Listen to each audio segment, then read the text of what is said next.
जय जगन्नाथ स्टूडेंट्स स्वागत करुछि रश्मि ट्यूटोरियल को। तो आपण माने जानिथिबे एथर रथ यात्रा 2 दिन एमती 2 दिनिया रथ यात्रा आपण मानकर 1971 मसीह रे पड़ीथिला एबे 2024 रे पड़िला। तो बहुत खुशी कथा गोटे आ जोटा कि आम ओडिशा गवर्नमेंट डिक्लेयर करिसेंती 7 तारिखटा तो आमर संडे रोची। तो 8 तारिख जो हॉलिडे रोची से दिन सीपीटी एग्जाम हेब कि नाही आपण माने 2 दिन हला मते बारंबार पचारुछंती यूट्यूब रे कमेंट करूछंती विथ टेलीग्राम रे मु आपण मान को कहितली अपडेट आसिले निश्चित आपण मान को मु जणैबी। तो एठी आपण माने नोटिस करि परथिबे आज अपडेट टी आसी छि आपण मानकर स्टेट सिलेक्शन बोर्ड माने एसएसबी तरफ रु department of higher education unit 2 Ashok Nagar Bhubaneswar जोटा कि आपण मानकर डेट 4/7/2024 आपण माने एठी नोटिस करि पारुथिबे। तो अपडेट टी रहिछि कोन रहिछि अपडेट टी it is for information of all concerned that government of Odisha has declared 8th July 2024 Monday as a holiday. In view of that, the entrance test in the subject of CPT 2024 scheduled to held on 8/7/2024 Monday is hereby rescheduled to be held on 15/7/2024 Monday without any change in the subject and sitting।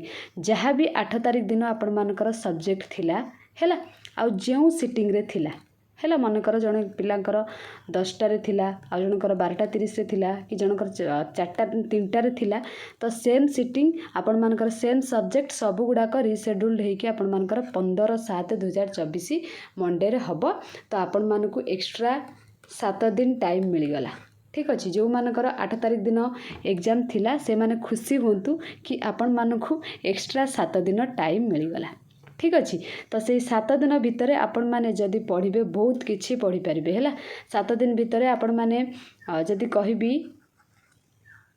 7 रे 7 जदि हमें multiply कर दोचंती 49 our आम पाखरे अच्छी जदि आम प्रत्येक दिन 7 घंटा लेखाए पढ़ुचंती से कहूँ आपण माने 7 दिन जो एक्स्ट्रा पाइले आज तो 4 तारिख हो गला माने 7 4 11 11 को छाड़ी दिंतु 10 दिन धरतु।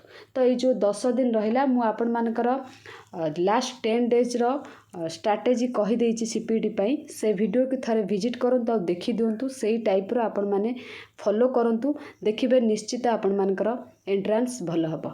ठीक अच्छे आउ जो मानकर एग्जाम एबे चालू छी माने माने आसंता काली जो मानकर अच्छी किंबा सरी गलानी जो माने सरी गलानी से माने टेंशन नियंतु नाही माने ओरिड होचंती कि खराब हेची जो मानकर भलो हेची तो एडमिशन मिल जिवो।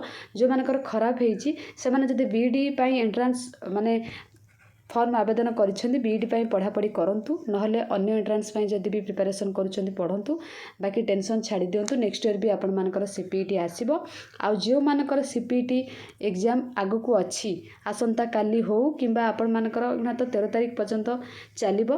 तो आपण माने पढ़ंतु हैला जार भी जो दिन अच्छी तापाई पढ़ंतु बारंबार मु सब बेले कहि आसी आपण माने रिवीजन करंतु। रिवीजन करबा सहित ता सहित जदि लागुची आपन को किछि न्यू सिलेबस भितर इंपोर्टेंट माने जोड़ा पढ़ी नाते आपण मानकर इंपोर्टेंट सेटा को भी आपण माने थरे पढ़ी परिबे गोटे दिन आपण माने टाइम दे परिबे। ठीक अछि तो आपण माने अपेक्षा करथिले आपण मान को तो अपडेट मिली गला।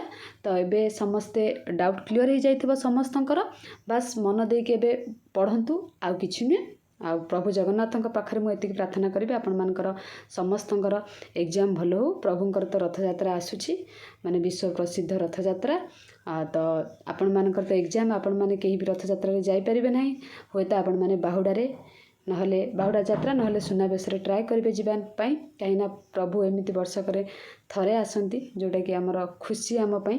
तो प्रभु बास समस्तंको भल रखंतु समस्तंकर मंगल करंतु। Thank you all.